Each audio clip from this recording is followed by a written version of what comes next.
Greetings, church. It's Pastor Ken here from my office at the church. As you likely know by now, Governor Hogan has given churches the freedom to resume religious gatherings with strict guidelines involving social distancing and cleaning procedures. And I just want you to know I'm excited to announce that BWC is planning to worship together outdoors this coming Sunday at the church. For those of you who are going to plan to attend, I want to share with you in just a few moments what you will need to know and what you can expect on Sunday. But first, let me share 3 things that BWC is committed to during this recovery period from COVID-19. The first, we are committed to providing clear and constant communication to our BWC family. That's why I'm doing this video. And it's why I'm going to be sending out emails and text a number of different times throughout the next few weeks. I want to give you the information that you need to know about our plans at BWC and what to expect each week. Things are likely going to change multiple times throughout this recovery process, and flexibility and patience will need to be 2 characteristics that define us. I want to keep you informed as much as possible. And so that's why I want to encourage you, please be sure to read any emails that get sent to you or any text or communication that comes your way. Please be sure to process that and read through it carefully. And of course, feel free to contact me at any time if you have any questions or if you need some further clarification. But we want to keep you informed of what's going on here at the church. Second, we are committed to encourage the avoidance of judgment of those who feel differently about the virus and the plans for recovery. You know, I recognize that there are many different opinions concerning the reopening of churches and businesses in our community. And I know that some of you are not feeling comfortable enough to be gathering anywhere just yet. Some of you are at a higher risk category, or you're in close contact with loved ones who are at high risk. And it just would not be wise for you to be out among people risking catching this virus. So I want to highly encourage you to please, if you're in this category, stay home for a little while longer. Others of you feel that it's just too soon to be opening up anything right now, and you're limiting your personal trips out and as much physical contact as possible. We certainly understand that, and we want to encourage you to stay home until the risks are lowered for you and your family, so that you can truly feel comfortable being around group gatherings again. So you take your time to do what you need to do. But you see, we see this as just simply a first step. This is a dipping our toes into the water. Some will be comfortable to be a part of this first wave to return back to church, while others will choose to wait a little while longer before returning. One of the things that we have to be committed to as a church body is to stay united together by offering grace to one another as we take these steps forward. I want you to know this. This is not a faith issue. Those who choose to stay home during this time, your faith is not less than those who choose to decide to worship on site. Those who choose to worship on site, your faith is not greater than those who choose to continue to worship at home. I know many of you are not used to being at home when the church doors are opened. You have been so faithful throughout the years, and for some of you throughout the decades, to join with others in worship at the church. And for so many of you, it just doesn't seem right to you not to be here. But this is a safety issue. This is not a faith issue. If it's best for you to continue to worship at home for a period of time because of your health especially, please do so, and know that God will be pleased with your decision and will honor your concern for you and your family's safety and health. Your decision to return or stay at home is not a faith issue.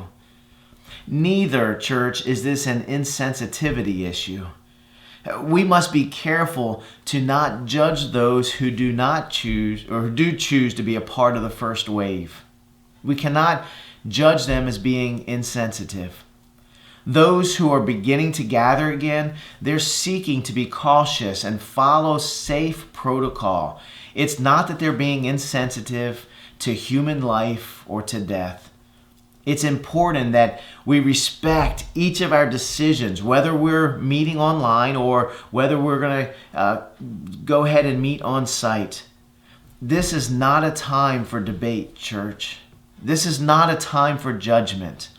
Love and grace must continue to be a part of our DNA as members of BWC and as followers of Jesus Christ.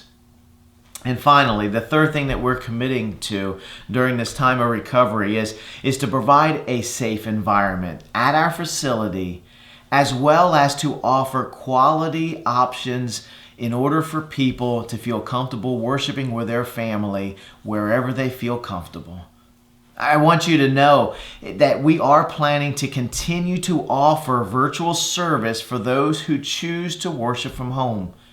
Now listen, things are going to be a little different for the next couple of weeks, and we're asking for everyone watching virtually to be patient with us as we adapt to a new way of doing virtual church than we have over the past few weeks.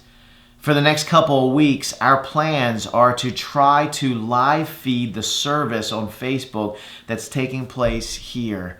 For those who want to experience the service in real time at 10:30 a.m. on Sunday mornings. But we will also be recording the services on video, and we're going to be putting it online so that you can participate with us through the website as you have in the past. However, for the next couple of weeks, the service will be delayed by possibly as much as 24 hours because it takes us some time to get the video processed, to get it uploaded, to get it ready to go for you to view online. Now we're working on some technology to shorten this delay, but again, it's going to require patience and a couple more weeks for us to really get that up and running so that we can shorten that delay and be able to offer it the way we hope. For those who plan to return to on-site worship this weekend, there are some very important things that you will need to know. We are planning to adhere strictly to all the local, state, and federal guidelines, and we ask that everyone who attends help us put the following guidelines into practice. It is very important that we follow these for everyone's safety and to help everyone feel comfortable while they're here. That if they choose to be on site, they know that we're doing all that we can to provide this safe environment. Now we hope to return indoors as soon as possible, but in order for us to return to our sanctuary, there are going to be some safety and cleaning procedures that we must get in place first. Plus, we have to be assured that all of the guidelines that we are putting forth, that they're being followed by those in attendance. We don't want to put anyone or make anyone subject to any undue risk. And so basically, if we cannot follow the guidelines outside, it's going to be even more difficult to enforce them and follow them inside. And that's just going to prolong our ability to return indoors. So therefore, here's some things that we're asking and it's going to be strictly adhering to for those who choose to attend this coming Sunday's outdoor worship service. First, we want to highly recommend that before you leave your house that you take everyone's temperature. We don't have the ability to actually do on-site temperature taking here, so we ask that you do it at home. Of course, if you or a family member, if you're not feeling well, or if anyone has a fever, please be sure to stay home. Once you arrive, if anyone in your family begins to not feel well, please return to your vehicle immediately with as little contact with others as possible. Even though we're outside, We're asking everyone to please adhere to social distancing guidelines while you're on site. We are strongly asking that families sit together and only sit with immediate household family members. Please don't intermix with other families just yet.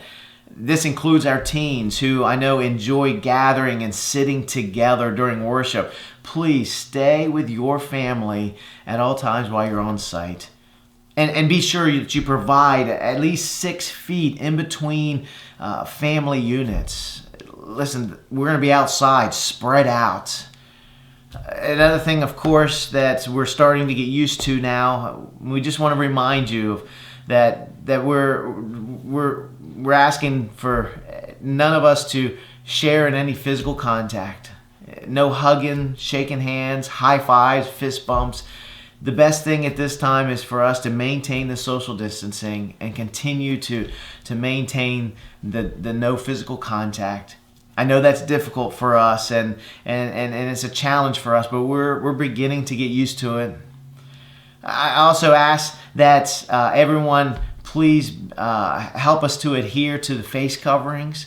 We're expecting all the adults and teens throughout the entire time on site to wear a face covering, even outside. I'm asking everyone to bring their own chair. You can find the most comfortable lawn chair that you have around the house or spread out on a blanket, but please be prepared to provide your own seating. We will not provide seating outside at this time. I also highly recommend that if you're able to bring a personal umbrella, there's not a lot of shade where we're going to be meeting behind the parsonage area, and so you may want to bring an umbrella to provide some personal shade for yourself. I do ask that no one please do not bring the canopies at this time, because what's going to happen is that is going to be very tempting and encouraging for others to join you in that shade, and it's going to certainly violate social distancing guidelines. So just bring an umbrella to shade yourself while you're out in the service. You're welcome to stay in or near your vehicles if you wish. We don't yet have the capability of transmitting across the car radio just yet, but if you roll down your window, you should still be able to hear the service from your vehicle. Feel free to do so if you'd like to do that.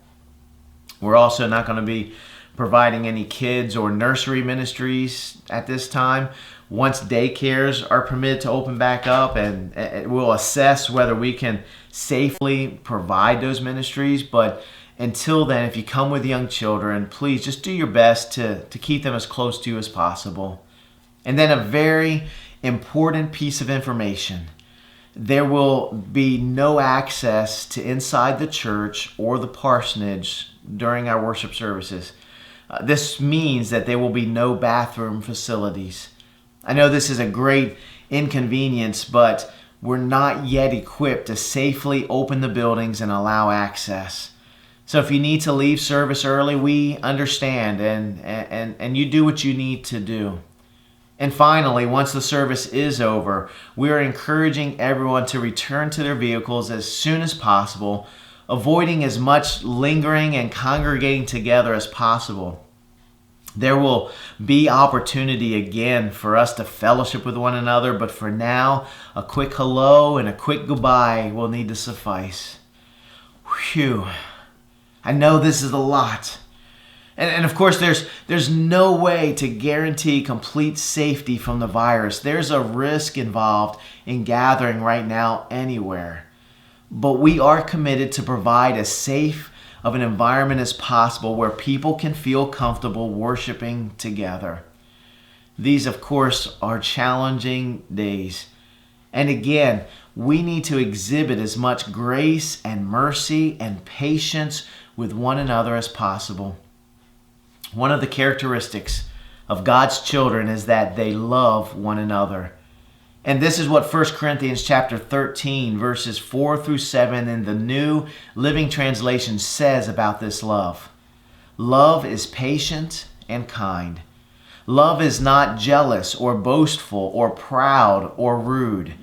It does not demand its own way. It is not irritable, and it keeps no record of being wronged.